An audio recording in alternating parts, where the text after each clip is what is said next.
E eu sou Jaqueline Diógenes, a marqueteira do agro, iniciando mais um episódio do Já Que Pode, o podcast da marqueteira do agro. E hoje aqui comigo, o cientista do sertão, ele que transformou Boa Viagem no Vale do Silício do sertão nordestino. Aqui comigo hoje, João Paulo Rego, que é diretor do IFCE Campus Boa Viagem, um cara que é apaixonado pelo sertão, que entende de tudo, entende do sertão, do produtor, das demandas, dos desafios. João Paulo, salve para você.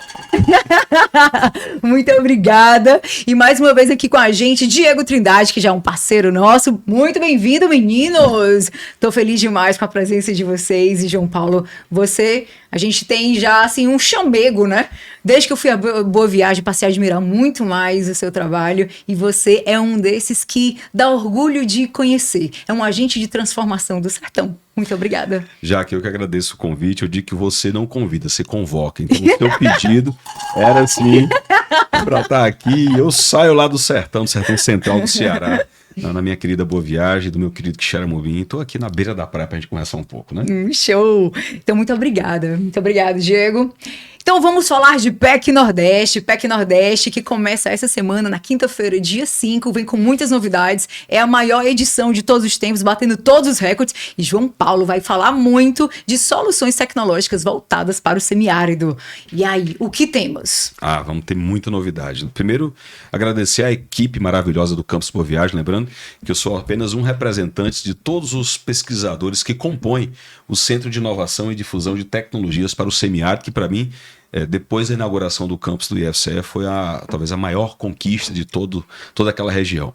Esse centro ele congrega diversos pesquisadores das mais diversas áreas, das regiões do Centro-Sul, porque nós temos um braço lá em Iguatu, no IFCE Iguatu, dos pesquisadores de Tauá, nós temos um braço no Sertão dos Inhamuns, dos pesquisadores dos Sertões de Crateús, nós temos um braço no IFCE Campus Crateús, e Boa Viagem congrega todos. Só para você ter ideia, já que são mais de 30 pesquisadores com mais de 60 bolsistas que anoitecem e amanhecem buscando soluções para quem vive no sertão, no semiárido nordestino. Então, para a gente ter um centro de inovação desse foi e está sendo um divisor de águas para nós que fazemos pesquisa aplicada, que é aquela pesquisa que quando você termina você tem um produto. Pesquisa básica, quando você termina a sua pesquisa, você tem uma perspectiva de aplicar aquele produto daqui a 20 anos. Nós não, nós fazemos pesquisa aplicada.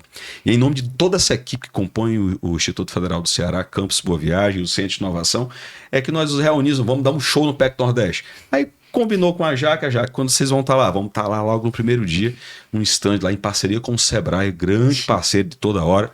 Um stand enorme, que vai estar lá bem grande, Centro de Inovação e Difusão de Tecnologias para o Semiárido. Então vai estar lá o professor Igor, o professor Isaac, vão estar levando 8 estudantes de análise e desenvolvimento de sistemas, estudantes de zootecnia, estudantes de redes de computadores. Né? Então, imagine só o que eu costumo dizer, Diego, quando a gente junta zootecnia com análise e desenvolvimento de sistemas, é um carneiro com iPhone. Né? Um iBot. Um iBot da vida. Mas não, na verdade, é soluções que talvez com a equipe única exclusivamente em uma determinada área, aquela solução não estaria tão evidente. Então, quando nós decidimos estar no PEC Nordeste a convite do Sebrae, nós pensamos em assim, como também entregar ao produtor uma tecnologia que ele use. Nossa preocupação saiu da bancada do laboratório, ela vai impactar na vida do produtor? Ou é uma pesquisa daquelas que você chega lá e é isso aqui e eu não sei quando é que você vai utilizar. Não, nosso objetivo era sempre dessa forma, entregar uma tecnologia e treinar o produtor. Por isso nós estamos no 5º fórum, chamado Fórum de Transferência de Tecnologias. E não tem palestras, nós juntamos os produtores, senta todo mundo num laboratório de informática, esse aplicativo calcula o preço do cordeiro.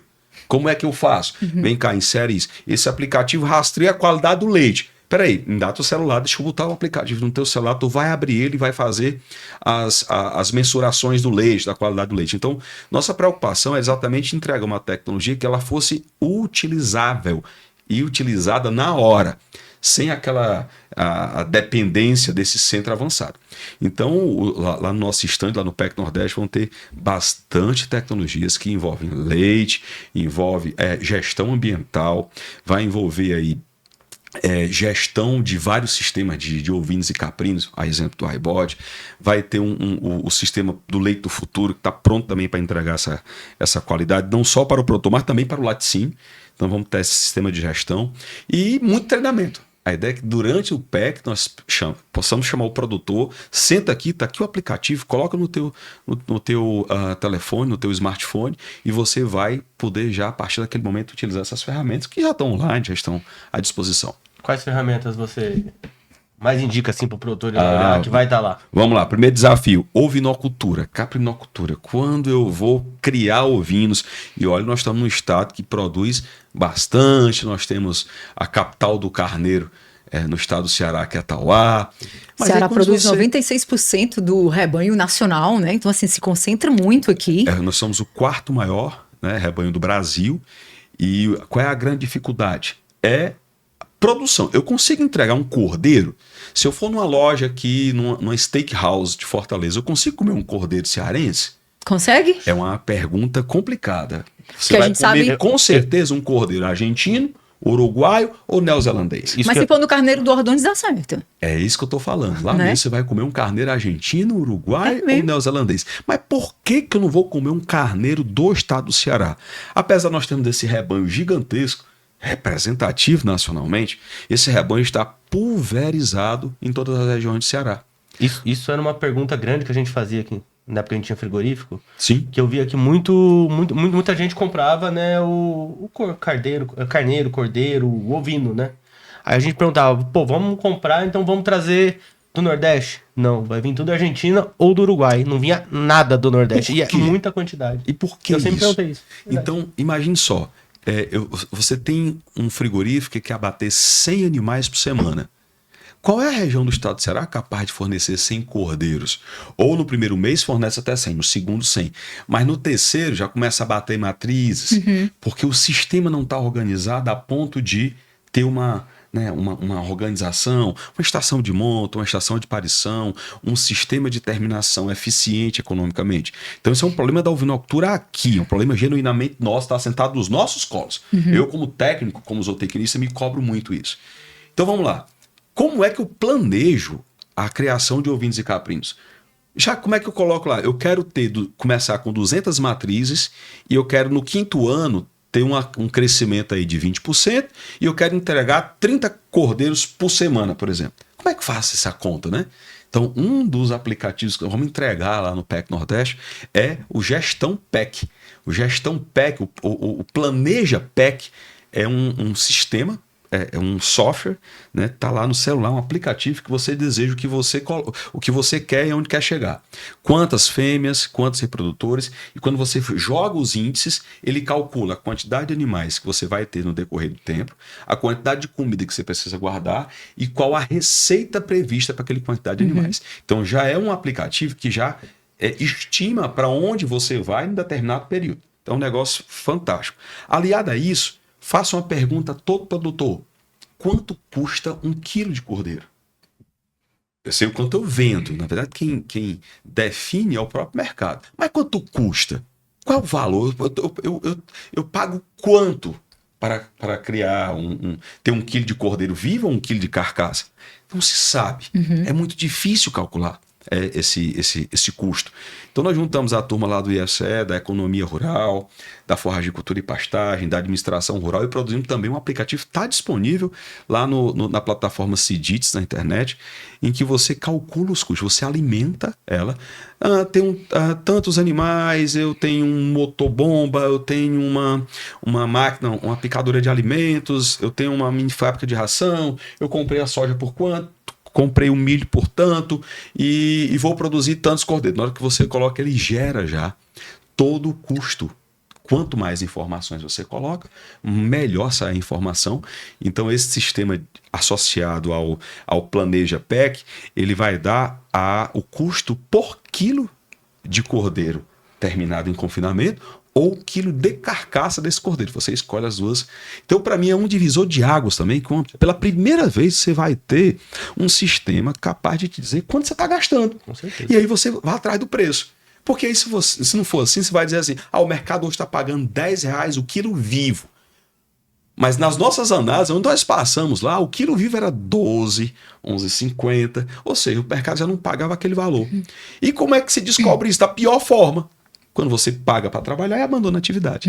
Então, com esse sistema, vamos apresentar lá, você vai fazer um planejamento a longo prazo, dizer quantas matrizes eu vou começar agora, com os índices tais, e quanto é que eu vou ter daqui a 3, 4. Ele faz até 50 anos. Ele consegue projetar por quanto tempo você desejar.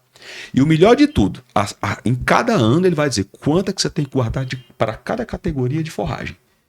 Então isso para mim é fantástico. Associado a isso, você alimenta o sistema com informações da tua propriedade e ele gera o custo para aquele animal, tanto em quilo vivo quanto em carcaça. João Paulo, qual é o número de produtores de caprino ovinocultura que a gente tem hoje aqui no Ceará? Temos essa base? Temos uma base com relação às coletas de dados, né, das instituições que fazem isso, né, de estatísticas, mas ainda muito incipiente.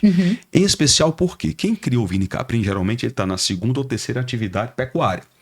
Ele quase não fala sobre ovino e caprino. Se o entrevistador tiver a capacidade de perguntar, você tem animais, pequeno porte, ovino, caprino, ele vai até dizer, tenho, mas a quantidade ainda é muito não traz a realidade. Grande parte desses animais estão sendo criados de forma extensiva sem o uso de tecnologia. E isso também impacta nessa quantidade de animais entregue com qualidade. Por que você falou no Ordôñez ela não compra cordeiro aqui do Ceará? Porque ela pode até comprar no primeiro mês um cordeiro de 6 meses, mas no segundo mês ela não vai ter o padrão. Onde é que eu vou buscar o padrão?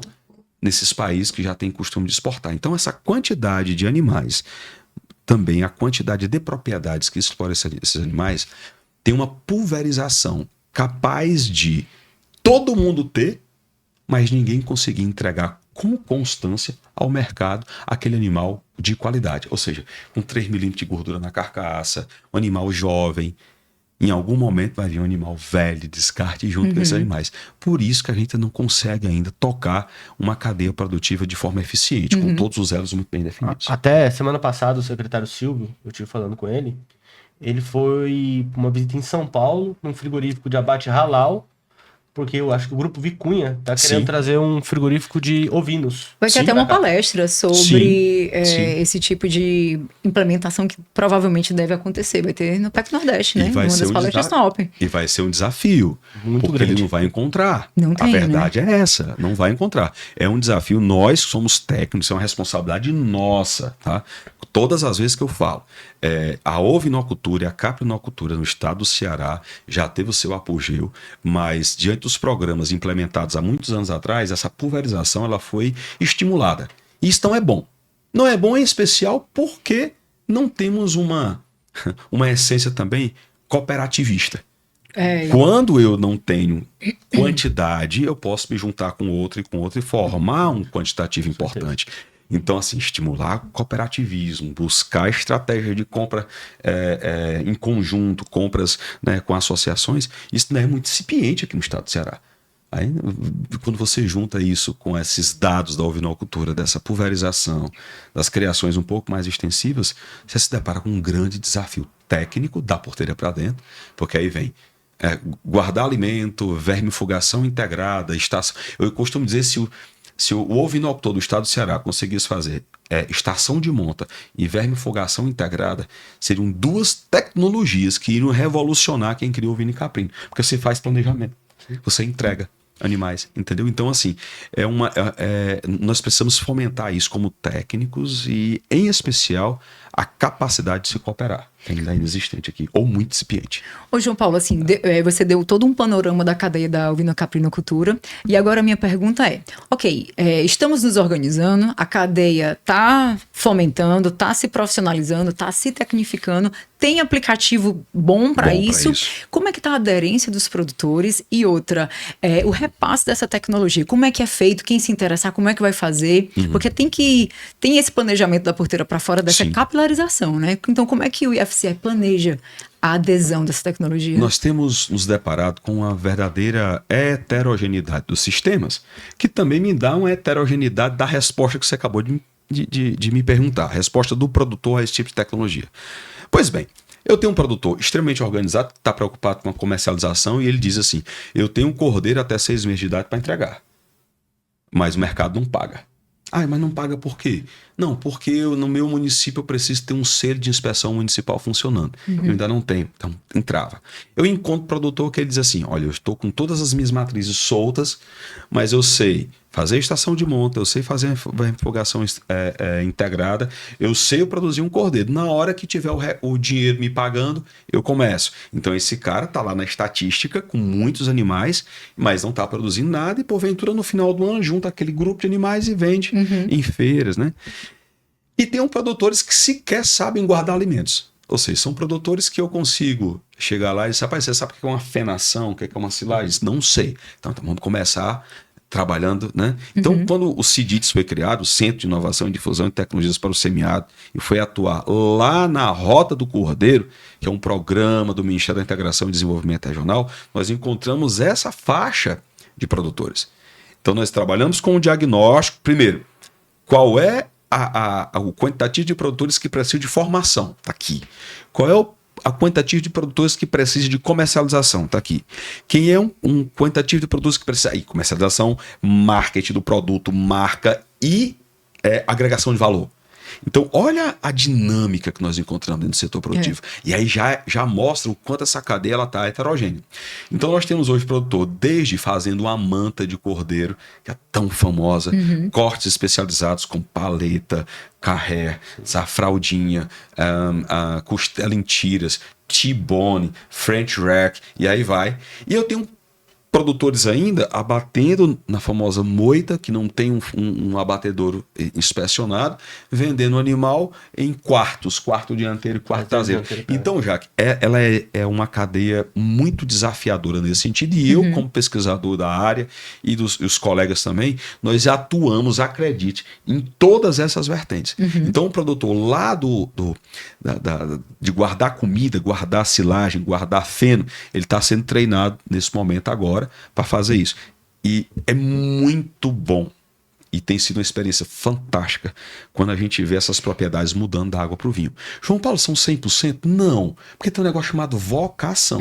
Nós já encontramos a propriedade que o produtor não consegue guardar alimento, que ele vai migrar para o que vai conseguir produzir cordeiro e vai migrar para aquele setor que vai agregar valor e vender mais. E vai ter uma parte desses produtos que vai dizer, não interessa, eu vou só criar meus animais aqui, deixa do jeito que tá tudo bem, e minha atividade é outra. Certo. E tá tudo bem. Nossa meta é sempre trazer o que está abaixo da média para a média, produtiva, alimentar, nutricional, o que está na média para acima da média para marketing, produto novo, lançamento, marca, tá entendendo? Temos tudo, Jaque. Então, você teve alguns contatos em outras cadeias lá em Boa Viagem que você viu quanto mudou, por exemplo, o leite. Né? Ele disse, olha, eu vivia da minha família aqui, eu, minha esposa e 2 filhos. E o meu filho disse, eu não quero isso para minha vida. E hoje o filho atua na história da sucessão. Então, enquanto a ovinocultura não tivesse esse segurar na mão do setor técnico, do setor de pesquisa e em especial do setor do consumidor, a gente não vai ter essa heterogeneidade por muito tempo. Fato, eles estão migrando, porque estão vendo resultado. Então, quando eu vejo dinheiro no bolso dessa pessoa que sempre viveu a vida inteira, criando carneiro ou caprino, apenas para um consumo, na hora que falta uma mistura em casa, ele está migrando porque ele está conseguindo ter recursos. Assim, o que eu vejo um pouco é que eu acho que precisa profissionalizar a cadeia, né? Porque como é a bovinocultura, hoje você pode ver que a bovinocultura é profissionalizada, né? Todo mundo até fala com orgulho, né? Não, eu tiro leite, eu crio boi, eu faço queijo, etc. Agora, realmente, ninguém fala do ovino, não, eu crio. Por que a ovinocaprinocultura não acompanhou essa mesma tecnificação da bovino? Ela tem um problema de gênese, né? O começo de tudo. Eu lembro, Jaque, que meu avô criava gado. E o status, eu estou falando de 80 anos atrás, né? Ele criava gado e o status era de quem produzia bovino semiado. O ovino caprino ficava nos fundos da propriedade. É 100%. Raramente ele dizia assim, eu tenho ovino caprino. Não, eu tenho ovino caprino. Quando vai vir um compadre meu lá em casa, eu mato um carneiro para ele. Tá?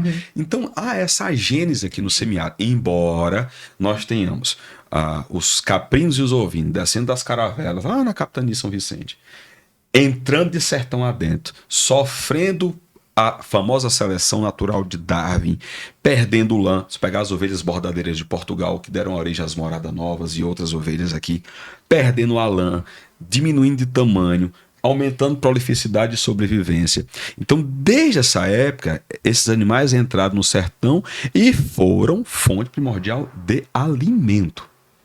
E nessa fonte primordial de alimento, ela se distanciou da fonte primordial de recurso. Não tinha status quem ia ter ovino e caprino, tinha status quem tinha boi. É isso mesmo. Então, essa gênese, ela em parte explica isso, tá certo?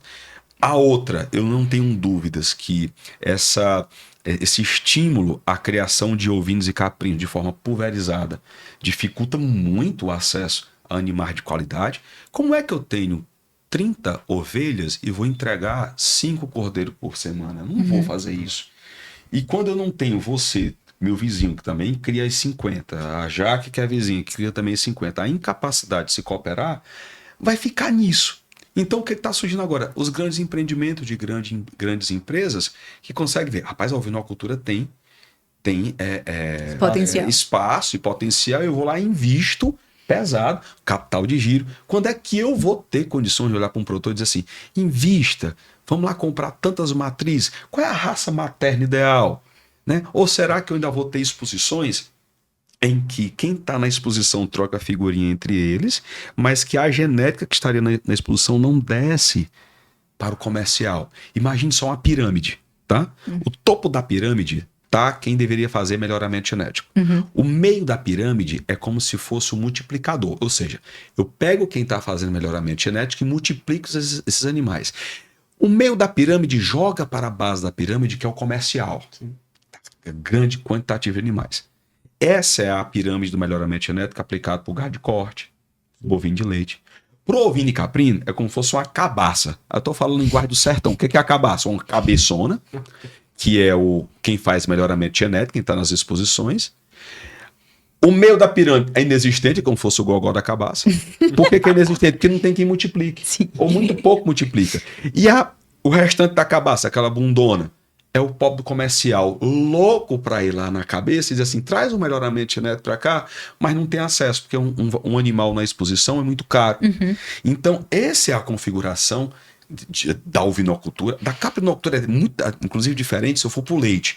Aí não, já tem uma mudança fantástica do leite, do caprino, porque aí eu começo a ver pequenos produtores tendo acesso a animais, acesso à inseminação artificial, né, vindo com animais melhorados, mas o ovino ainda é muito difícil buscar quem faz melhoramento genético, que não é essencialmente o que acontece, mas que, geralmente quem vai para uma exposição troca figurinha com quem também está na exposição. Mas eu faço a pergunta a você, Diego, quem é o produtor que tem suas 200 ovelhas e tem condições de chegar lá na exposição e comprar um carneiro por 8, 9, 10 mil reais? Então essa genética tá lá em cima, muitas vezes não desce. E aí isso é uma crítica que eu faço nesse sentido, né? Ou nós queremos fazer com que esse animal melhorado chegue. Animal melhorado com dado, viu? Com dado. Você vai lá num touro Nelore e pergunta, rapaz, qual é a ADEP desse touro? O que é a ADEP? Diferença esperada na progênie. Ele vai dizer mais 15. Mais 15 significa o quê? Que filhos daquele touro nascerão, ou dependendo de onde for a ADEP, ou nascerão irão ser desmamados com 15 quilos a mais em comparação com a média do rebanho. Me dá essa informação para ovino? Não tem. Por quê? Falta escrituração zootécnica. Matriz, eu quero uma matriz grande. Deus me defenda de uma ovelha grande. Eu queria ovelha, Jaque. Da raça morada, da raça somalis brasileira, lá no sertão de Xeramubim. Então a ovelha para mim é aquela que desmama maior quilo de cordeiro em função do seu peso por ano. Entendi não, João Paulo. João Paulo, Jaque, a ovelha que vai ficar no meu rebanho é aquela que desmama maior quantidade de cordeiro em quilo em função do seu peso. Porque se eu coloco isso como índice de seleção, a ovelha menor que produz mais quilo de cordeiro desmamado é a que fica. Ou seja, eu reduzo tamanho com esse índice. Por que é importante reduzir tamanho? Exigência nutricional, em especial no meu sistema, que ela tem que ir para o cercado, para a roça, e quando chega em casa ela é suplementada. Tá? Aí eu tenho um confinamento com parteias rotacionadas, você vai criar Dorper. Não tem Dorper e Santer, não tem quem segure eles num sistema desse. Mas no meu sistema no semiárido é esse. Então a ovelha prolífera, fértil, com ótima habilidade materna. Ou seja, ela pare bem, ela amamenta esses cordeiros, ele desmama com o máximo de peso possível e ela volta ao estágio de reprodução o quanto antes. Isso aqui é a ovelha dos meus sonhos. Então, tamanho não é documento, tá? E até se você tiver o sistema compatível para ele.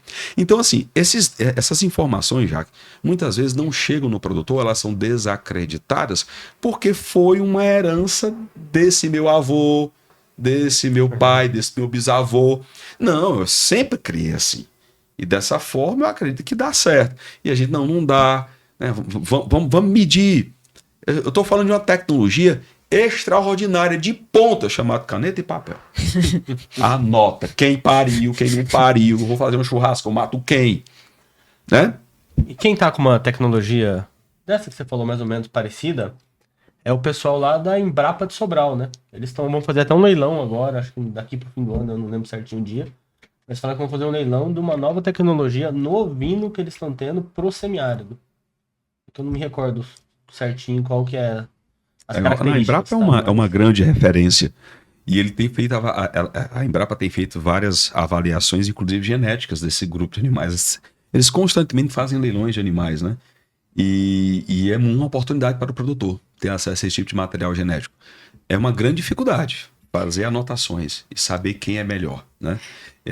Eu crio ovelhas com meu pai e eu fiz umas fichas para ele. Teu pai anota? Anota.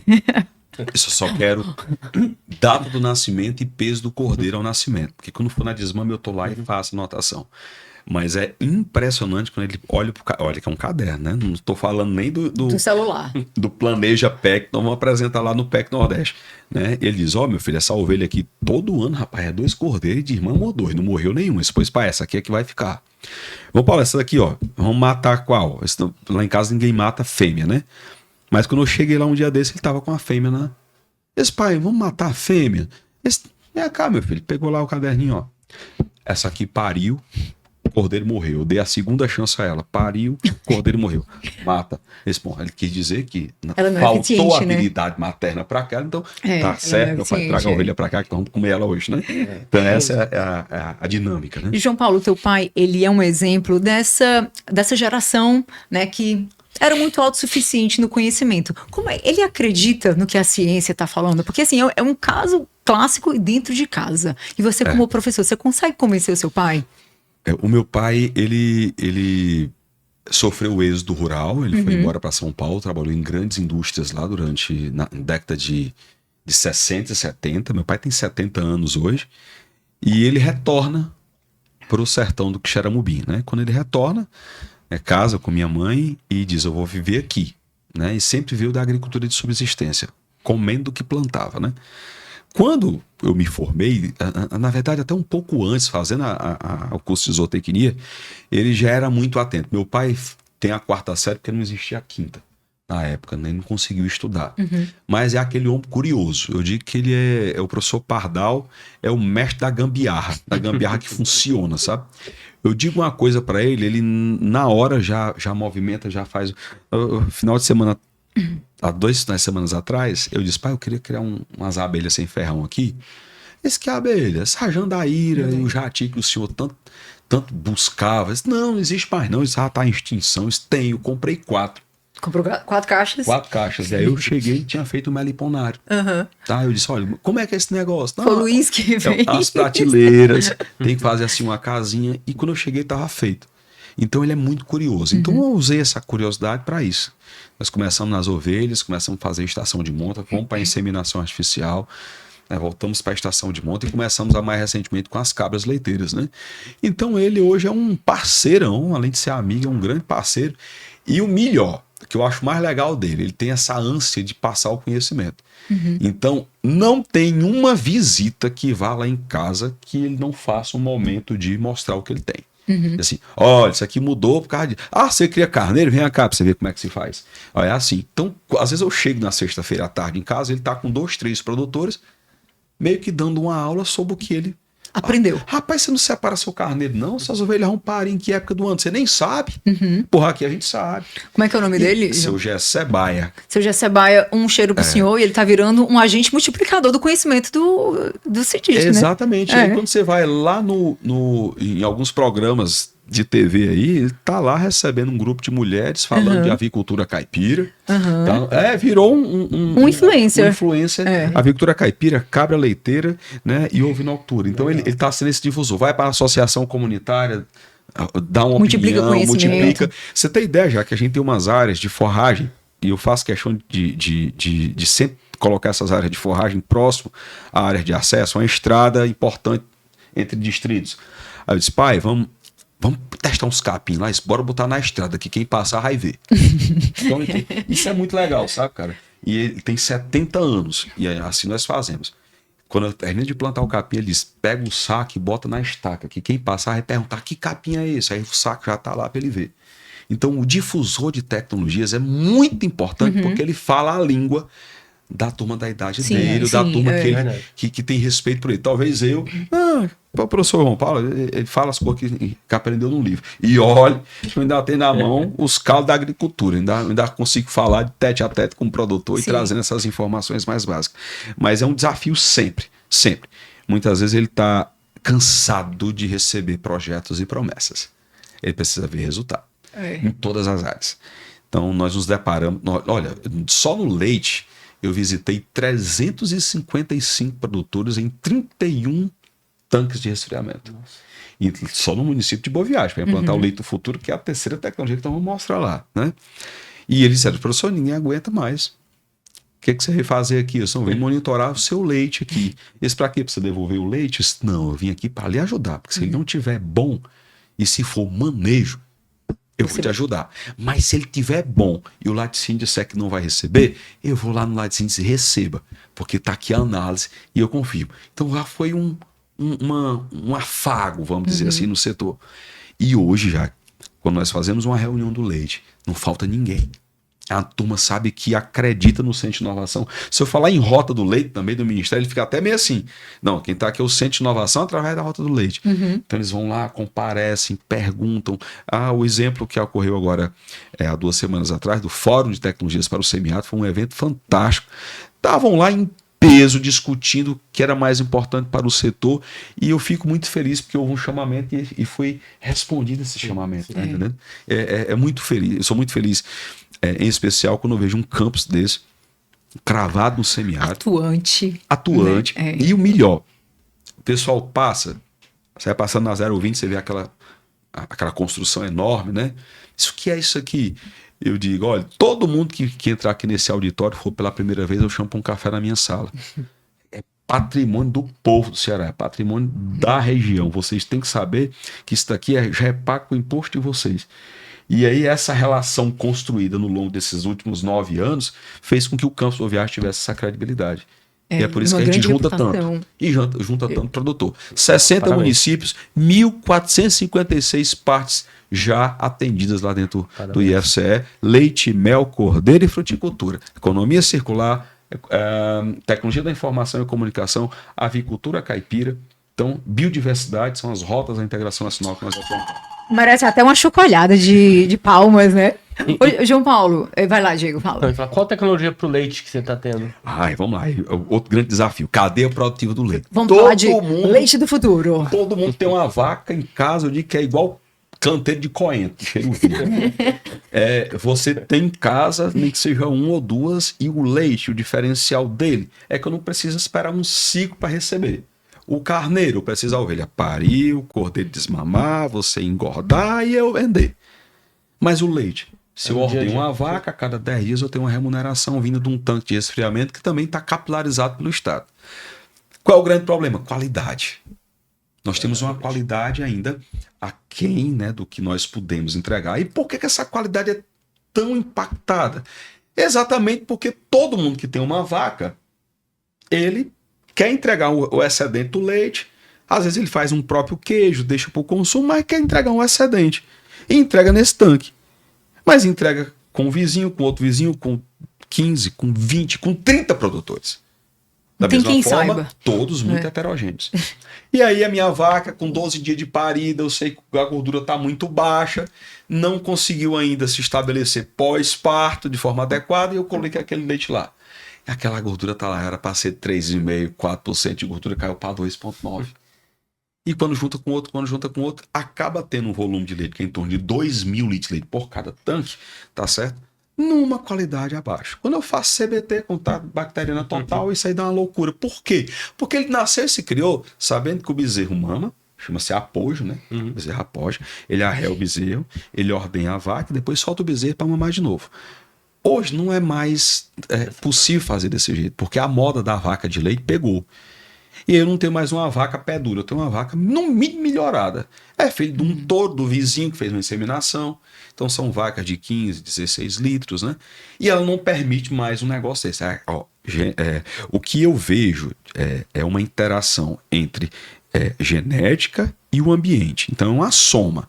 Então eu olho para aquela vaca, eu sei que ela tem uma genética, mas eu sei que tem um ambiente que está manipulando essa genética. Essa interação deu até uma nova ciência, hoje em dia chamada epigenética, né? E o que eu vejo com isso? Quanto mais apurada a raça, quanto mais especializada, mais ambiente ela exige. Então é uma vaca que tem mastite, com frequência. Opa, se tem mastite, eu tenho que pensar em bactéria, streptococcus, estafilococcus, que vai para o leite. Essa vaca, ela vai passar dos 10 meses de prenha, dos 10 meses de lactação, já prenha, e muitas vezes o produtor chega no curral, tá a vaca parida dando leite. Ou seja, o Uber não deu tempo se preparar para uma nova gestação. Consequentemente, tem muita célula somática naquele leite, que é contar a célula somática também, um índice, né? E aí você se depara com isso, tá? Mas, mais uma vez, o que o leite fez com que as pessoas evoluíssem mais rápida? Porque ele remunera a cada 10 dias. Sim. E aí o pessoal diz, rapaz, o que eu posso fazer? Vamos melhorar esse manejo. Então, vamos começar a fazer um pré-desinfecção, uma pós-desinfecção. Você usa bezerro? Usa. Então, bota para ele fazer a pós-desinfecção, tira o restante de leite residual. E aí nós nos deparamos com essa gama de produtores, esses 33 tanques de resfriamento, 355 produtores. E eu sempre dizia, vamos monitorar, vamos saber onde é que está o leite ruim. Não se preocupe, se o seu leite é bom e o vizinho não prestar, eu vou descobrir. Só o fato de estarmos naquele tanque de resfriamento, coletando uma amostra de leite, já mudou drasticamente.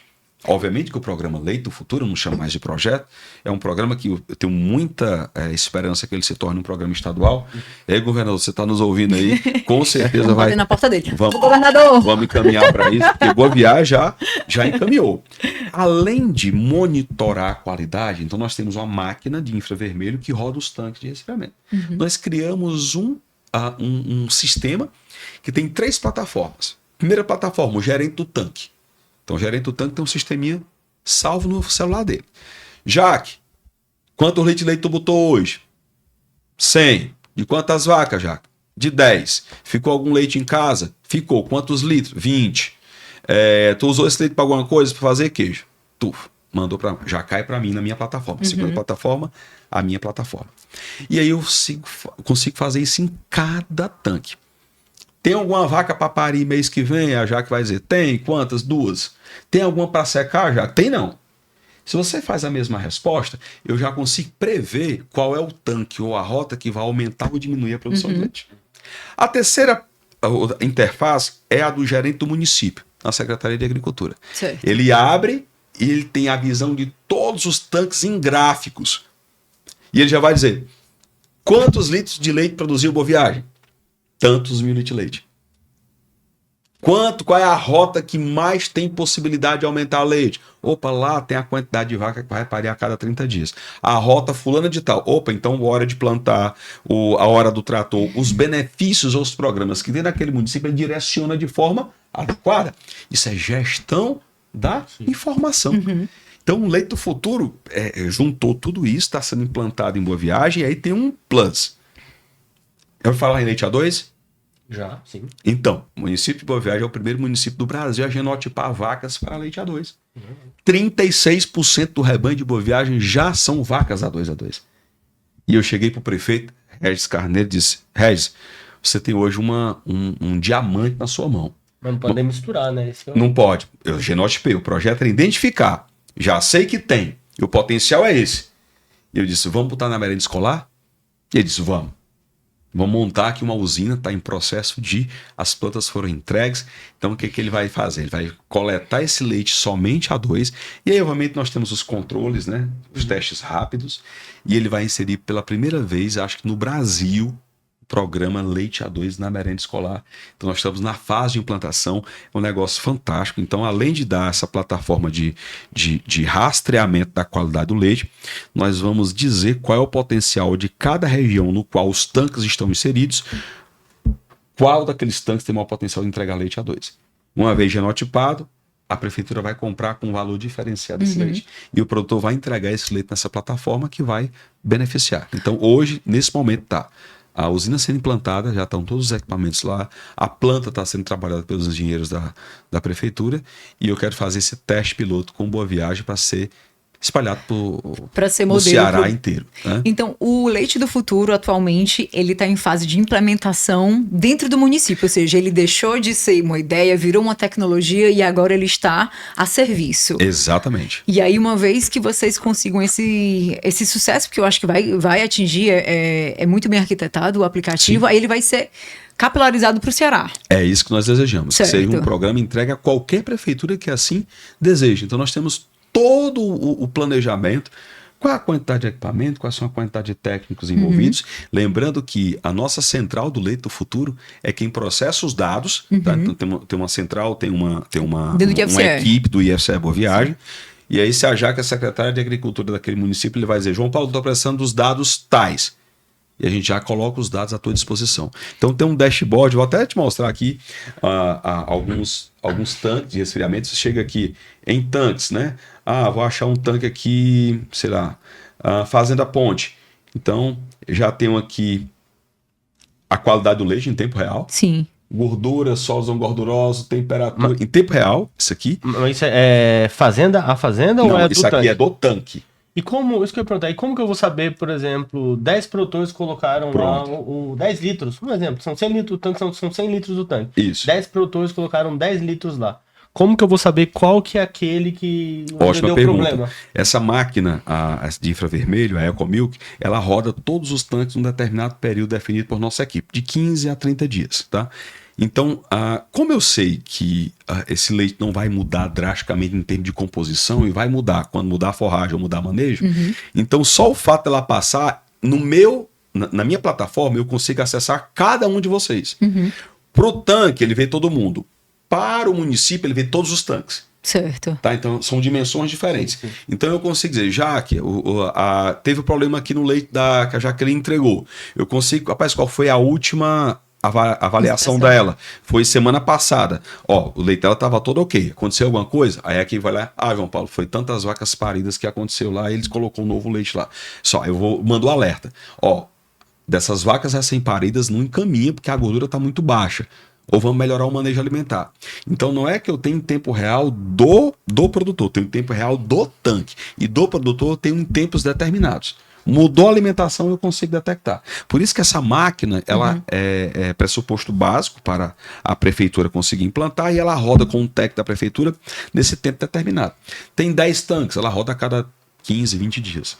Tem 30 tanques, é o caso de Boa Viagem. O melhor momento é de 30 dias. Porém, do tanque é em menor tempo, entendeu? Só isso, Diego, já fez com que assim, os problemas que aconteciam com má qualidade, aquele produtor, obviamente tem em todo lugar, que às vezes colocarem um leite de pior qualidade, ele já está inibido e já coloca um leite melhor. Então, aonde a máquina passou e aonde nós começamos a avaliação, foi drástica a mudança para melhor em termos de qualidade do leite. E aí, o que eu sempre digo também é o laticínio. Laticínio, olha, eu não estou aqui como instituição ou como pesquisador para tirar a prova dos novos de ninguém. Eu estou aqui para te ajudar. Se determinada região esse leite já é problemático, deixa que a gente tenha a equipe da zootecnia, a gente tem a equipe de TI e tem a equipe da Secretaria de Agricultura. É uma formação em qualidade do leite? Vamos lá e montamos um curso de 40 horas. Entregamos para o produtor. Não, João Paulo, uma oficina resolve, porque nós fizemos foi só um probleminha ali, rapaz, de falta de alimentação. tem um programa chamado Rebanho Fome Zero. Vai pegar aquele pacote e entrega à comunidade. Então nós temos vários pacotes tecnológicos com Leite do Futuro. Eu tenho a comunidade que está recebendo nesse momento um custo de produção de volumoso, de 40 horas. Eu tenho a comunidade que nesse momento está recebendo um custo de formação de obtenção de leite de qualidade, aí pré-dip, pós-dip, como é que lava as mãos, por que eu tenho que fazer uma limpeza higiênica, tem qual é o tipo de tambor, qual é o tipo de transporte, por que eu não posso deixar esse leite no sol. Tá? Então, quando você junta as ações todinho, você melhora drasticamente essa coleta. E aí, isso em tempo real eu consigo verificar aqui, nessas 3 plataformas. Plataforma do gerente do tanque, que ele vê o tanque. Plataforma do secretário de agricultura, ou de alguém da agricultura, que consegue ver todos os tanques. E tem eu com um dashboard, com um back-end, que eu consigo ver individualmente. O que aconteceu? Então eu tenho nesse individual, quem é você, quantos animais você tem, quantas novilhas, aonde é a tua propriedade, qual é o sistema de alimentação dos animais, se você já faz pré e pós-dipping, se você tem algum manejo mais especializado. Eu já tenho um perfil. Na hora que vem algum problema, eu já consigo mapear. Rapaz, foi o produtor fulano de tal, porque o perfil dele já diz que ele não poderia aumentar a produção de leite, porque ou não tinha manejo suficiente, né? Então a gente já detecta em tempo real essas ações. E o mais legal, você recebe muita informação pelo aplicativo. Nossa. Na hora que ele coloca uma nova informação, cadastrou um novo produtor. Eu sei na hora que ele cadastrou um novo produtor. Quem é? Aí tem lá a pergunta na hora do cadastro. Já que tá nova produtora, quantos litros de leite vai entregar? 10. Opa, quantas vacas tem parida? Se 2. Aí eu digo, mas só 2 vacas? Não, é porque foi uma vaca que eu comprei, rapaz. Eu aproveitei e vou botar no tanque. Esse produtor já vem como alerta pra gente. Porque ele não vive da atividade. Ele aproveitou um momento. Então, esse é um produtor que pode trazer problemas, entendeu? Bandeira então, vermelha. o sistema sai tudo isso. O que a gente quer lá? Vai ter 2 televisões de 50 polegadas lá no stand do PEC, e os meninos vão estar lá. Vão estar toda a equipe do Leite do Futuro, e vai estar a equipe da Zootecnia e a equipe de ADS. Mando um abraço fantástico lá para eles, os meninos. Eu nunca vi o pessoal de computação entender tanto da zootecnia, nem a turma da zootecnia entender tanto de computação. Não, é surreal. Quando você vai lá no centro e você percebe toda essa integração das ciências, né? A tecnologia junto com a zootecnia, produzindo carneiro Wi-Fi. Carneiro com Wi-Fi. E ainda tem outra situação, né? Uma outra tecnologia fantástica que nós vamos apresentar lá é a estação meteorológica a baixo custo. Então, até agora a gente falou de iBot, falamos de iBot, falamos do gestão PEC, ou do Projeta PEC, que projeta o crescimento da ovinocultura e calcula o custo. E o iBot é quando eu insiro o chip. E aí a gente faz a gestão toda por chip subcutâneo, microchips. E qual era a dificuldade? Era o leitor. O leitor é muito caro. Opa, mas já tem essa tecnologia. No Canadá, tem na Austrália, na Nova Zelândia. Tem, é verdade. Só que o leitor custa 17 mil reais. Cara. E os meninos do ensino médio pegaram lá e desenvolveram um de R$200. 180 reais. Eu vi. Muito bom, com cano de PVC. Você compra um microchip de 1,80. De 1,80. 1,80. Coloca lá no subcutâneo do animal. E eles fizeram literalmente, a Jaque viu, um cano de PVC. Você colocar o leitor e o leitor faz, aí joga a informação do animal direto para o iBot. Porque choras vale do silício, né? Então, os meninos são fantásticos. Vou mandar esse abraço especial para o professor Renato e o professor Isaac, que são os professores da área da tecnologia da informação e comunicação. Professor Igor, professor Nielson, que é da zootecnia, mas tem a professora Cleane, que é da química, que foi para os óleos essenciais, para a bioeconomia. Né? Enfim, então é um grupo que consegue juntar tudo. E eu acho isso muito legal, Diego. Então, quando você junta química, zootecnia, análise de desenvolvimento de sistemas, rede de computadores, meu irmão, isso é um negócio diferente. Não, é surreal. Eu queria que o mundo inteiro conhecesse a capacidade de produção do centro tecnológico que tem em Boa Viagem, né? Assim, é algo que é diferenciado, é algo que é realmente desenvolvido para esse tipo de bioma. Então, as soluções que estão sendo criadas lá, elas têm muito valor, né? Acho que é até inestimável, e que isso pode agregar muito para dentro do desenvolvimento semiárido. Olha que coisa legal. Uma estação meteorológica hoje, comum, é em torno de 160 mil reais, uma estação completa, né? Que avalia todas as mudanças atmosféricas, também de solo, né? E aí a turma mais uma vez, da análise de desenvolvimento de sistemas, junto com rede de computadores, Disse, não, professor, a gente consegue tocar uma estação dessa. Espera aí, eu vou fazer um desafio para você. Não sei se você lembra do Lucas falando isso. Não, Lucas não. O professor colocou um desafio para mim, que era onde eu fosse levar essa estação do ombro. Eu disse, eu não quero uma estação meteorológica estática, num canto só. Quero botar no ombro e levar. Eu não sei nem para onde é que o senhor vai levar essa estação, mas eu vou produzir. E produzi uma estação portátil com 11 mensurações. E aí o professor Igor passou, que é da zootecnia, vamos passar porque era legal. Porque pressão atmosférica, irradiação, velocidade do vento, umidade relativa, temperatura, umidade relativa do solo, né? São informações que toda a estação dá. Mas que tal a gente colocar um globo negro? Um globo negro? Um globo negro. O que seria? Esse globo negro é literalmente uma esfera negra em que eu meço a temperatura. E essa temperatura dentro do globo negro ela é jogada num índice, também feito por aplicativo, que ela dá conforto térmico para diversas espécies. Tipo, tu vai estar tirando leite de vaca holandesa no sertão do Xeramubim.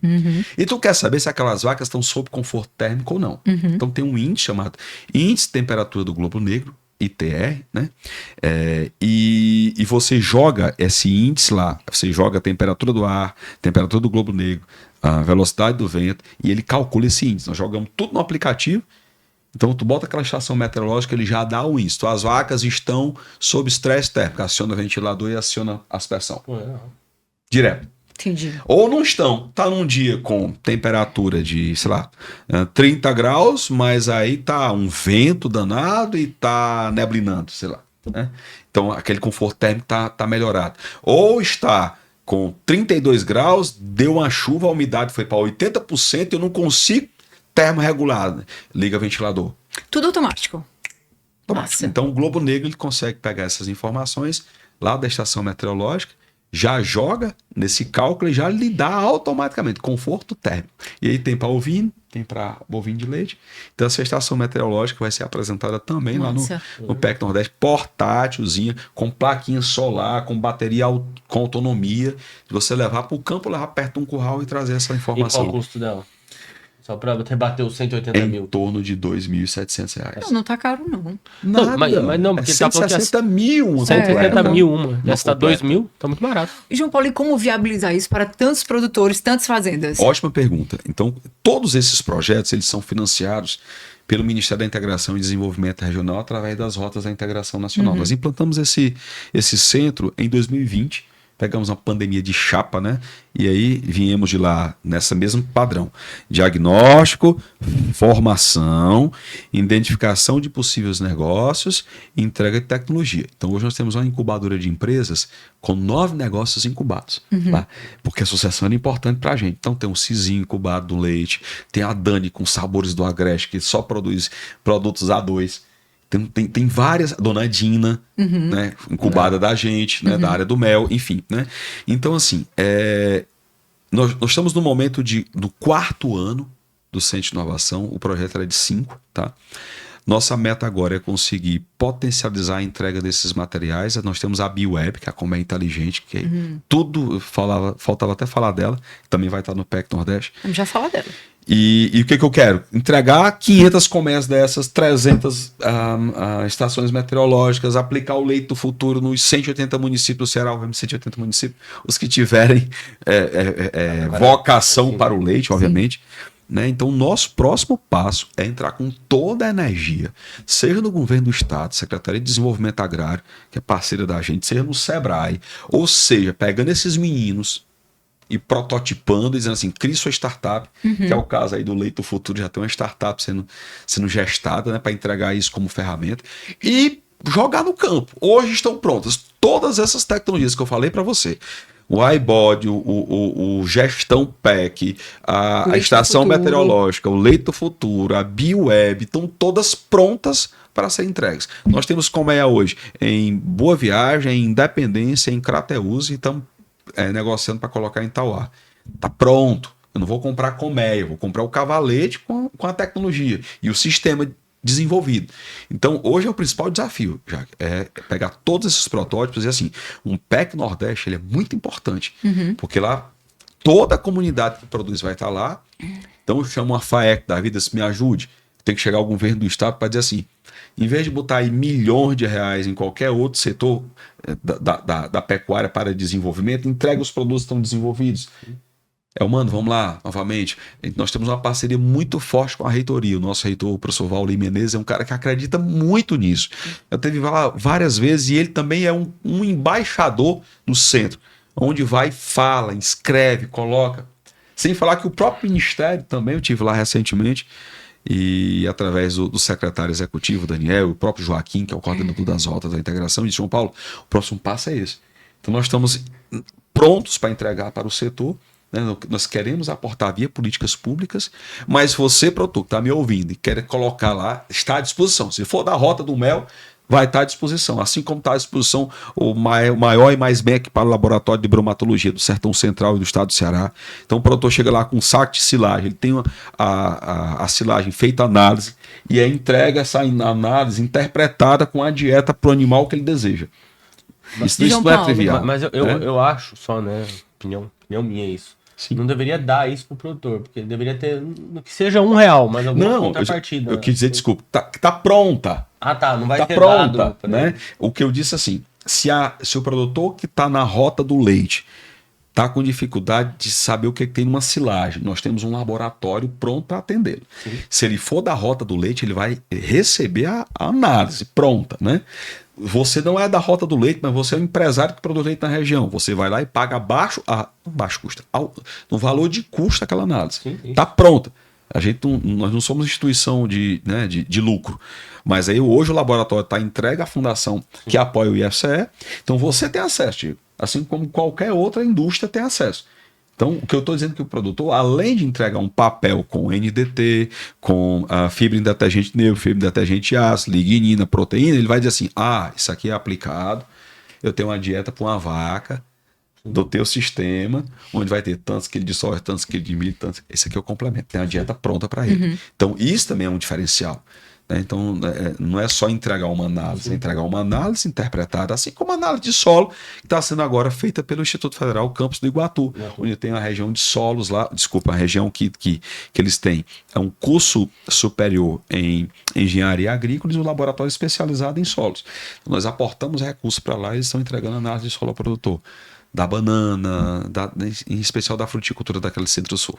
João Paulo, muito me preocupa mudanças de governo, porque normalmente quem sofre é o pessoal da ponta, porque todos os projetos ficam paralisados. Exato. Então, a sua perspectiva, quando muda de governo, a gente consegue dar continuidade a esses projetos? Alguns são esquecidos. Como é que a gente pode pensar sobre isso? Porque eu já vi muito produtor falando assim, isso é mais um projeto que quando mudar de governo vai ser descontinuado, né? Então isso assim acaba tirando a esperança de desenvolvimento. Aí vai sair o zootecnista agora, vai falar o diretor-geral do campus, né? É um desafio administrativo, isso. Mas eu gostaria muito era que isso fosse tomado conta pelo próprio produtor. Se eu não tenho um apoio governamental para entregar uma tecnologia que está desenvolvida, por que eu não entrego com uma cooperativa? Uma associação, um instituto, né? Por que eu não... Foi aí que eu quis dizer que eu acho que não deveria ser de graça, porque de graça vai a vida toda depender do governo. Daquilo, né? Então, o acesso, Diego, tá feito. O que eu posso dizer num programa como Rotas? O programa Rotas ele sobreviveu a 4 governos. Está sendo potencializado agora. Mas, obviamente, que eu vou ter essa gangorra de defesas, né? Então, assim, é um desafio até quando o produtor tiver a liberdade de entrar lá e desejar aquela tecnologia. Quem produz mel, qual é a grande dificuldade? A cada 15 dias, no período de florada, você abrir a colmeia, identificar se o mel está operculado, se eu consigo fazer a colheita em determinada época do ano, se a florada está compatível, se não tem invasor. Né? Isso impacta diretamente para ele. Então, se eu compro um cavalete desse, que tem um sensor de movimento, ou seja, roubo, é muito roubo em colmeias. Está lá um sensor de movimento. Na hora que o cara leva uma colmeia, vem um alerta no celular dele. Tá entendendo? Se eu consigo dizer, rapaz, o peso da colmeia aumentou. Isso tem uma relação direta com o mel perculado ou quantidade de mel disponível. Eu posso pegar, não precisa estar lá a cada 15 dias. Se tem um sensor de ruído, e eu sei que aquele ruído padrão das abelhas, mas mudou o ruído. Opa, será que não é uma saraça que está subindo lá? Será que não é algo que mudou? Então, assim, é antes de uma política governamental de apoio, uma política é um produto que impacta diretamente. Nem que ele tenha 2 colmeias, mas ele vai estar lá produzindo. Tá? Então, assim, enquanto o produtor não tomar conta disso, ele precisa se apropriar disso. Né? Ele não vai, a gente não vai dar o próximo passo. Por isso, minha preocupação, já, desses produtos saírem de onde estão hoje. Que estão nos nossos laboratórios, em cima de bancadas. E é por isso que eu tenho tanta fé em trabalhos do próprio PEC Nordeste, de uma feira consolidada, onde eu tenho lá setor privado, tenho lá produtores rurais, e eu acredito muito na aproximação com o próprio setor privado. Sim. Muito. Então, fazer pesquisa no Brasil, dependendo de dinheiro público, é a coisa pior do mundo. Isso é hoje, não é amanhã. Mas quando eu me junto com um produtor que diz, rapaz, eu não sei qual é o peso ideal de um carneiro para o abate. Eu dizer, pois eu vou fazer e vou te entregar como tecnologia. Rapaz, está aqui a propriedade, está aqui as ovelhas, faço estação de monta. Nós fizemos isso em Boa Viagem. Né? O produtor queria abater um carneiro chamado, era 2,20-50. Eu disse, o que é 2,20-50? Parto duplo, desmame com 20 quilos e abate com 50. Isso não é viável economicamente. Como assim? O carneiro, para chegar a 50 quilos, meu irmão, ele vai comer muito. E o ponto de interseção entre ganho de peso e lucratividade não vai chegar aos 50. Sabe quantos que ele chegou? A 32. Então, o máximo de eficiência econômica chegava a 32. A partir de 32 quilos tinha eficiência, mas ia caindo. Não chegava a 40, 44, não era mais eficiente economicamente. Ele passou de abater querendo os 50 quilos para 32, que era o máximo de lucratividade que ele tinha por unidade experimental, que era o carneiro. Então, esse é o papel importante também da instituição. Porque eu não precisei de dinheiro público para fazer. Orientar aluno, não precisei de dinheiro público para comprar insumo, e ao mesmo tempo o setor exigiu e eu desenvolvi a tecnologia. Aí eu publico meus artigos, né, eu produzo até, mas entreguei. Tá? Então, assim, essa aproximação com o setor privado é muito importante. E eu acho que uma vitrine como o PEC Nordeste oferece isso. E em especial uma vitrine como essa aqui que nós estamos agora. Muito obrigada. João Paulo, acho que a gente só tem tempo para falar de mais uma tecnologia, né? Porque é muito bom sempre falar com você. Você é muito entusiasmado, então, assim, enche a gente de esperança e vê que a coisa tá caminhando. E aí você falou de colmeias inteligentes. Essa aí é um assunto que realmente vai gerar muito burburinho. Conta um pouco mais. A colmeia inteligente, ela foi gestada inicialmente pelo professor Valdênio. O professor Valdênio hoje é professor do Instituto Federal do campus Crateús, mas trabalhava em Boa Viagem, é um amante do sertão, amante da extensão, e ele trazia essa informação. Nós precisamos acudir o produtor. Por que eu uso fumaça para colheita de mel? Por quê? Eu sempre pergunto isso pro produtor. Para silenciar a abelha ali. Silenciar, deixar ela mais tranquila, na verdade. Deixar ela tonta, né? Deixar ela tonta, né? Vamos fazer uma pergunta os dois agora. Vamos dizer que você está chegando em casa e quando você vai avistando a sua casa, vê uma fumaça saindo de dentro da sua casa. O que é que você pensa? Vai correr, pegando fogo. Tá pegando fogo. E se você estiver numa selva e naquela casa tiver sua comida, o que você vai dizer? Eu tenho que salvar a minha comida. Então você corre desesperadamente, muitas vezes nem com um balde de água, mas direto para a despensa e vai tentar salvar o máximo. Pronto. Eu nunca fui abelha, mas cientificamente a gente sabe que a abelha, ela vê a fumaça e diz, está pegando fogo, eu vou comer o máximo de mel possível. Quando você come o máximo de mel possível, o abdômen incha e ela tem mais dificuldade de projetar o ferrão e ferroar. Por isso que o pessoal diz, fica mais tranquila. Fica nada, a coitada até estressada, comendo o máximo de mel possível para que ela não fique com fome. E aquelas que estão comendo mel não conseguem mais ferroar. Por isso que consegue fazer o manejo. E você recebe ferroada de quem? Quem está vindo de fora, as campeiras que estão chegando a comer. Agora imagine só, que quando você faz esse manejo, na época da florada a cada 15 dias, elas passam pelo menos 72 horas para voltar a uma condição de produção normal. Ou seja, passar os 3 dias, né? E voltar a produzir. Quando você junta isso no período de florada, meu irmão, o impacto econômico é muito grande. Ela deixou de produzir 3 dias durante alguns meses. Né? E aí o impacto produtivo é muito grande. Qual era o que o professor Valdênio pensou? E aí, mais uma vez, junta a turma da TI e diz, o problema é esse. Né? A turma da TI, a gente pode resolver. Vamos lá. Se eu botar um sensor de peso, eu consigo monitorar a quantidade de mel? Consigo. Eu registro o peso do ninho, bota a melgueira, registro o peso da melgueira. A partir desse momento, o que for de peso adicional, ou é mel ou é filho. E você vai correlacionando isso quando você abre, faz as inspeções. 2, eu tenho um ataque de praga? Tenho, ataque de formiga, né, diversas outras pragas. E o que o ataque impacta diretamente? O ruído. Chega perto de uma colmeia e bate nela. Aumenta muito o ruído. Se ela se estressou, ela mostra que há algum problema. Então, sensor de ruído. Temperatura e umidade, importante demais. Por que os quadros das colmeias, eles são a favor ou contra a entrada da colmeia? Isso tem a ver com ventilação. Né? Em regiões como a nossa, que é quente, eu tenho que melhorar aquele conforto térmico. Então, lá, sensor de movimento. Estou recebendo. Passou uma vaca lá, o meu apiário, ele não é protegido e derrubou a colmeia. Como é que eu vou saber? 15 dias depois? Uhum. Então já tem um sensor. E aí foram colocando uma diversidade de sensores até chegar num ponto que a gente produziu essa colmeia inteligente chamada BioWeb. E o legal não é só os sensores. Os sensores são comerciais, né? Uhum. O legal é quando se integra tudo numa plataforma. E aí os alertas vêm na plataforma. Quando você vê lá, o peso aumentou, entra aqui na colmeia 1, 2, 3, 4, 5, 6, 7, colmeia N aqui. Eu sei o que aumentou, eu vejo o delta, eu chego num dashboard, acho tão legal assim, não. Dashboard, né? Back-end, KPIs. front-end, né? Eu tô chique demais das alfabetias. Chega no dashboard, que você clica lá e vê os gráficos. Cara, é fantástico aquele, gestão da informação. Sim.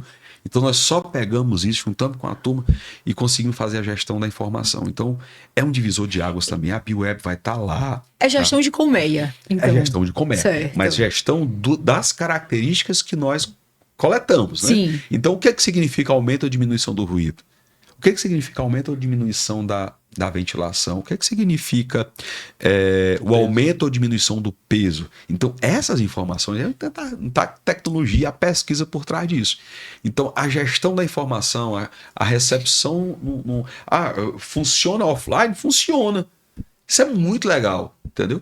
E aí recebe tudo em tempo real, você consegue monitorar isso, então vai estar lá nessas televisões de 50 polegadas, o produtor vai chegar, rapaz, pode instalar aqui no meu? Pode, vamos instalar aqui no seu. Então, é gratuito para instalar? O aplicativo de acompanhamento, sim. Mas eu preciso colocar nas tuas colmeias. Certo. Então você não vai Tem comprar colmeia. Tem um sensor, né? Você vai comprar o cavalete. Uhum. Por exemplo, aí onde eu quero prototipar, tá pronto o cavalete? Tá. Rapaz, eu quero 500 cavaletes desses para entregar, sei lá, a 20 associações. Você tá entendendo? Entendi. Então eu preciso entregar esse produto, tá? Aí o cavalete vem dotado da inteligência artificial que tá ali por trás. Eu falo o que eu preciso mais? Um captador de sinal. Já tá lá orçado para estar o pacote pronto. O que eu faço agora para monitorar? Agora é só aplicar no teu celular. Você já tem isso pronto. Então o segredo aí tá no cavalete e no sistema nas respostas que vem dele. Certo. Então, qual é a nossa ideia? É que os eventos de monitoramento online aqui, eles reduzam drasticamente as visitas ao apiário e que isso se reflita em produtividade. Uhum. Boa. Em mesmo locais onde não pega o Wi-Fi direito, sim, consegue. eu preciso pegar apenas um coletor das informações dos chips. E ele lança essas informações que você pode estar offline, mas quando você chegar na captação online, você consegue juntar ele tudo. Consegue baixar é igual tudo. do leite do futuro. Não tem internet no tanque. Tem problema não. Pode botar. Na hora que ele coloca, eu consigo pegar offline todas as informações em tempo real. Tá? Então essa é a novidade, vai estar lá, já está também em várias plataformas, aí se você for naquele Alô Comunidade, né, vai estar lá a BioWeb, vai estar as Mulheres Empreendedoras do Sertão na parte da avicultura caipira, mas a BioWeb vai estar lá. E tem mais outra tecnologia, que é a hidroponia consorciada com a criação de peixes. Não vai ter um aquário lá, uma caixa d'água com criação de tilápia, e nós definimos quanto daquela água é capaz de produzir alface. Porque se for só a água do peixe, ela não consegue entregar todos os nutrientes para o alface crescer com as variedades melhoradas que a gente tem. Mas e a outra água, que é a que contém nutriente? Por que eu não jogo lá? Beleza, mas se as duas se misturar, o peixe morre. Então como é que a gente faz? Então nós montamos um sistema totalmente automatizado que joga a água do peixe de forma automática, controlada pelo celular, circula, volta para o peixe. Aí o alface precisa demais, joga a água com adubo. Circula, volta para a caixa do adubo. E aí nós consórcio é um programa fantástico. Como é que é o nome dessa tecnologia? Aí você me pegou. Me pegou, Não tem problema. vou ficar devendo. Não, depois você fala. A Aquaponia, Aquaponia, mas tem um sistema deles lá.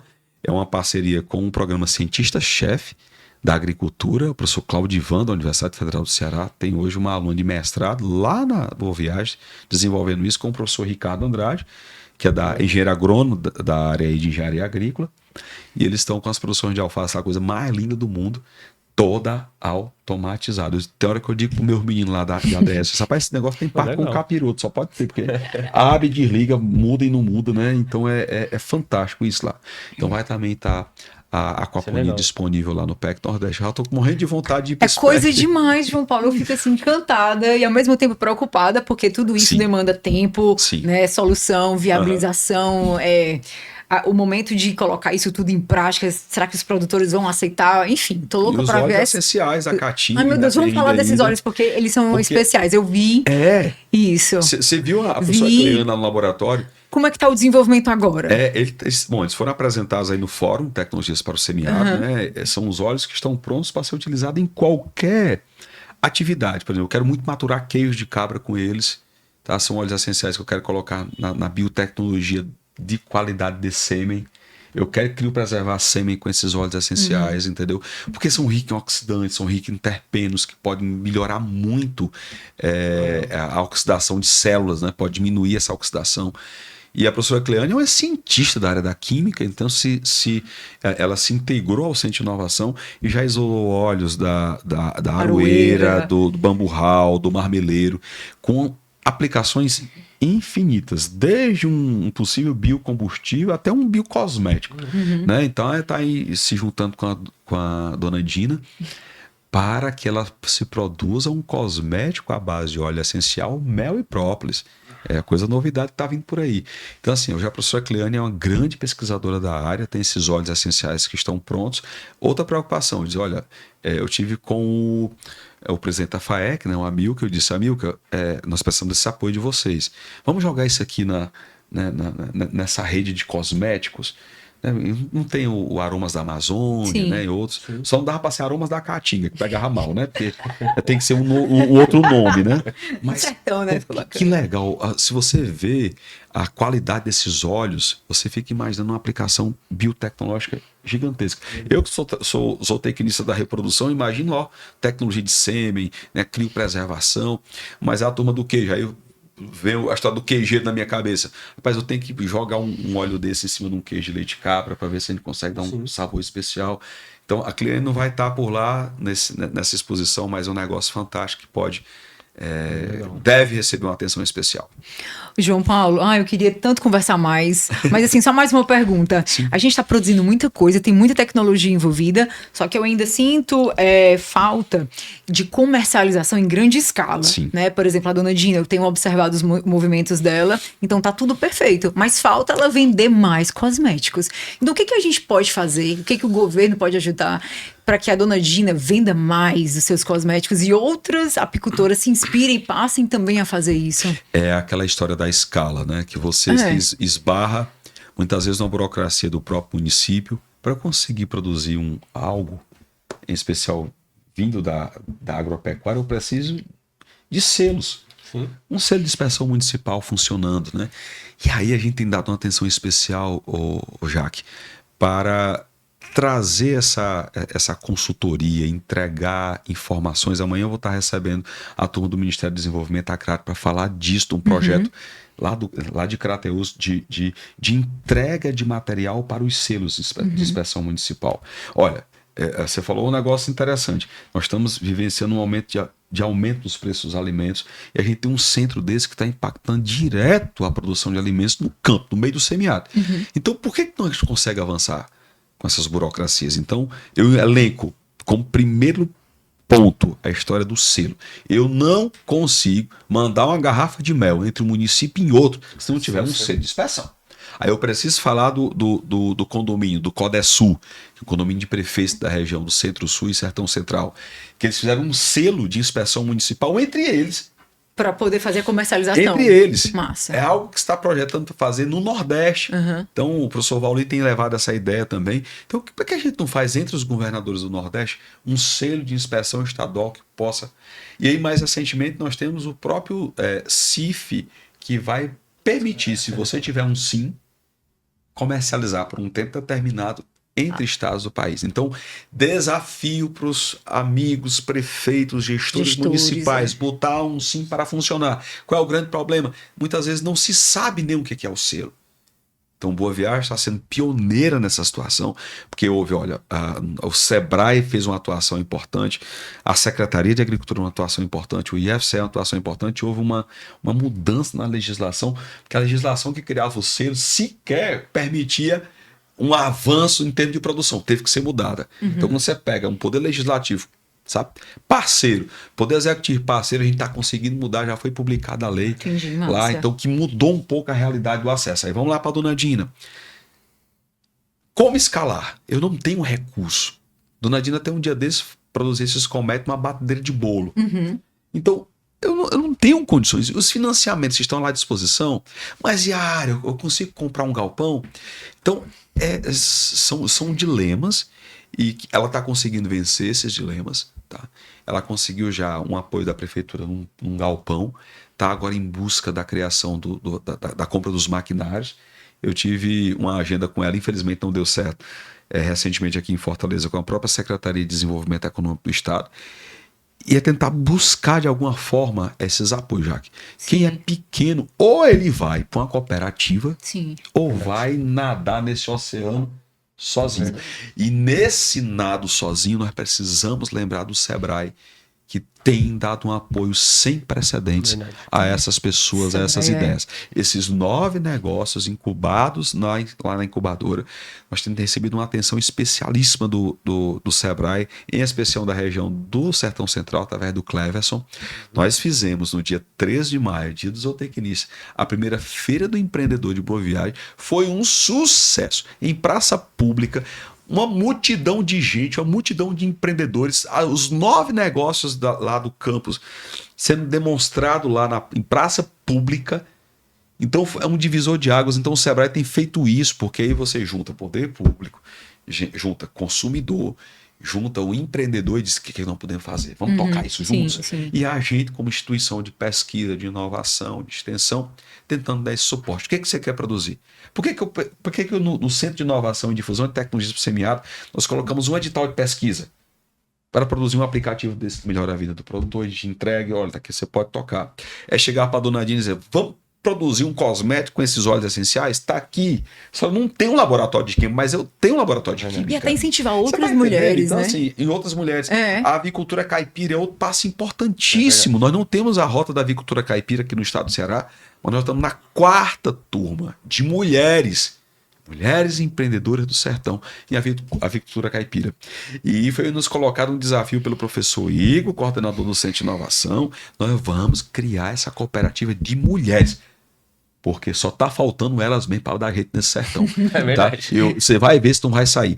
Vai ser uma cooperativa tanto de produtos de higiene, quanto uma cooperativa de produtos agropecuários. Olha o que eu estou dizendo, eu estou dando um spoiler. Ô, João Paulo, vamos deixar aqui um desafio, lançar uma ideia. Eu acho que nós poderíamos criar tipo uma Natura, um Avon, para fomentar essa cadeia de cosméticos que é cheia de potencial.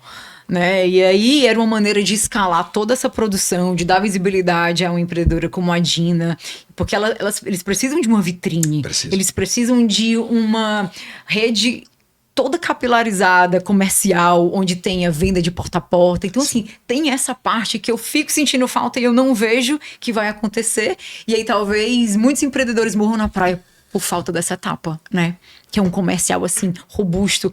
Então, será que a iniciativa pública ou privada, não sei, consegue abraçar isso? Não tenho dúvidas. E, mais uma vez, uma vitrine como essa sua aqui tem feito a diferença.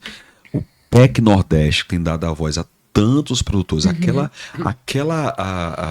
espaço da mulher empreendedora vale muito a pena. Por que eu estou focando na mulher? Porque eu tenho vivenciado cotidianamente o potencial que elas trazem de gerência, de atenção ao desenvolvimento de determinado produto e ela sabe como vender aquele produto. Então, quando você se depara com mulheres desse nível e junta todo mundo, sai um negócio legal, tá? Então, assim, já que é um desafio, eu aceito esse desafio pra gente estar junto nessa Vamos pensar busca. sobre isso. E aí eu vou dizer mais uma coisa. Essa história do spoiler lá da cooperativa, você vai escutar falar. Porque nós vamos cair dentro e vamos dizer, o que vocês precisam? Querem que eu incube a cooperativa?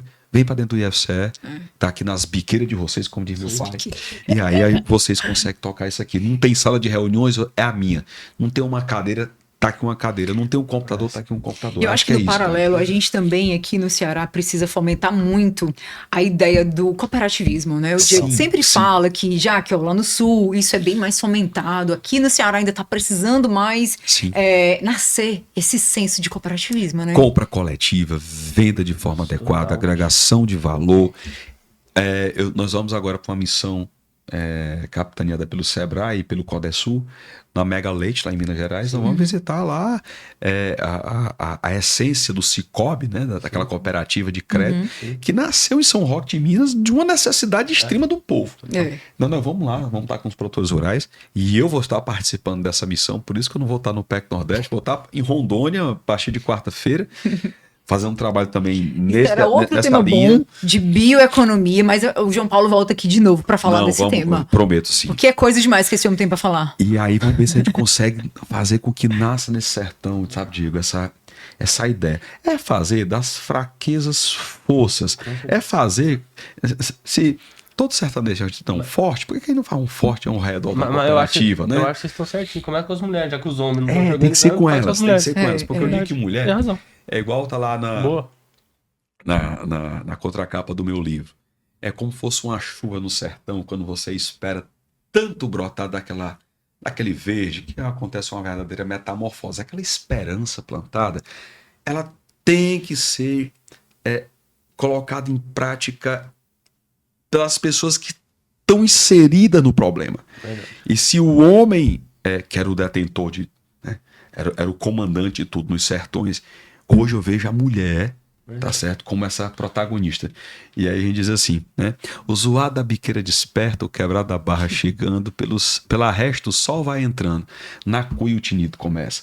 É a semente botada depressa, a escolha é feita aos pouquinhos, num bornal, um milho gigilinho, num canto vão se acomodando, junta-se o enxadeco e o pano, da rodia o conforto sem fim. E quando pega o caminho, o roçado é o destino do homem, mulher e menino, que agora na terra molhada, cava e deixa plantado o melhor dos sentimentos, para a chuva aguar de momento a esperança no chão fincada. E quando enfim volta para a morada, para poder descansar, vem com um pedido na cabeça e no pensar, que amanhã eu acorde com as goteiras e com a cantiga das biqueiras seja um novo dia para plantar. Essa poesia é minha e ela representa talvez esse plantar da mulher lá, dessa esperança fincada, o que a gente tenta fazer já que é exatamente isso, não deixar que a esperança morra.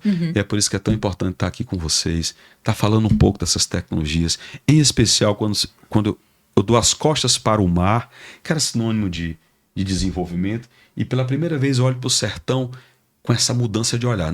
Rapaz, eu vou sair da beira da praia, do litoral, mas eu vou ver a oportunidade lá no sertão.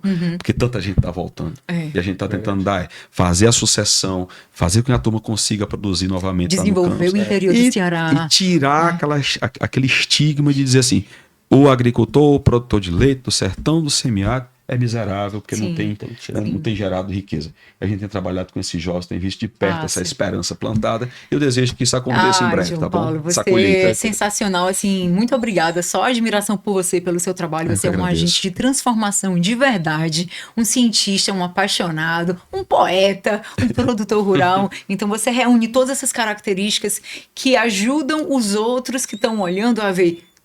Temos chance, temos esperança, temos possibilidade de crescimento, e isso tudo é real. Né? Então, assim, um salve de palmas para você, uma chacoalhada para você. Muito obrigado pela oportunidade. Bom, então a gente vai começar a encerrar. Né? Eu queria que você deixasse suas considerações, Diego também. Foi um bate-papo muito gostoso. Pena que você tem que ir para Boa Viagem, senão a gente ficava aqui mais algumas horas. Eu vou dizer que Boa Viagem é a cidade mais lembrada nas despedidas. Né? Boa Viagem, estou indo para lá. Estou indo. Mas dizer que é isso, já que a gente precisa muito dessa outra ponta, que é a que você faz, a que o Diego faz. de levar essa mensagem em termos de tecnologia. Se tem algo que pode fazer com que o campo seja reabitado e reabitado de forma a gerar riquezas, a gerar orgulho, né? É a tecnologia. Eu não consigo ver sucessão sem mecanização, sem um nascimento melhorado, sem um animal melhorado, irrigação de precisão. Sem né? ver um produtor de leite, aí mais uma vez tem que falar no cizinho, dizer assim, eu fui para a praia com a minha esposa e meus filhos no final de semana, e as vacas continuaram dando leite lá. Foi. Então isso para mim é um divisor de águas. Então eu não vejo a tecnologia como não tem outra forma da gente conseguir fazer com que esse sertão produza melhor, de forma mais eficiente, gerando renda. E eu fico agradecido por você ter inaugurado esse momento de escutar as pessoas, de trazer as pessoas para cá para conversar um pouco sobre isso, encarar os desafios, buscar soluções. Então eu fico feliz, trazer para o debate, fico feliz demais porque o alcance é muito grande. E espero vocês em Boa Viagem. Em curto prazo. Muito bom. Tem um assim, pedacinho de Boa Viagem em casa, viu? Que você me deu uns flamboyantes e já estão crescendo. Só, rapaz, nasceu, né? Que legal. Nasceu. Mas foi um prazer, Diego, estar com Obrigada. vocês e espero encontrá-los em breve. Diego, suas considerações finais. Primeiramente, muito obrigado ao João Paulo por ter vindo aqui e tá fazendo um grande trabalho lá no Centro de Boa Viagem, no FCE. E eu particularmente acho que a tecnologia é o que vai ajudar o produtor a gerar renda. Hoje, se não tiver tecnologia, pode esquecer, fecha sua fazenda, vai fazer outra coisa, porque sem tecnologia não vai para frente. Então, esses agentes inovadores e que expandem, né, que fazem essa tecnologia são vocês, então vocês estão de parabéns, e é só com vocês que o sertão vai crescer, porque eu venho do Mato Grosso do Sul e lá cresceu por causa da tecnologia da Embrapa. E aqui, se não tiver tecnologia, não vai crescer. Não vai crescer. Aqui tá todo mundo junto, misturado, fazendo acontecer, né? Então, gente, eu agradeço bastante a presença de vocês. O bate-papo foi massa. Muito obrigada, João Paulo. Desejo sucesso na sua jornada. Obrigado. Tô sempre à disposição. Né? Nós aqui do Portal AgroMais, é um prazer servir a comunidade, servir ao sertanejo e levar essa mensagem de esperança e das novidades que estão acontecendo nesse movimento de estamos todos juntos, né? Então, muito obrigada, gente. E eu vou ficando por aqui. Final de Já Que Pode. Eu espero que você tenha gostado do conteúdo. Em breve um novo episódio. E o Já Que Pode fica por aqui. Até o próximo episódio e chama no agro!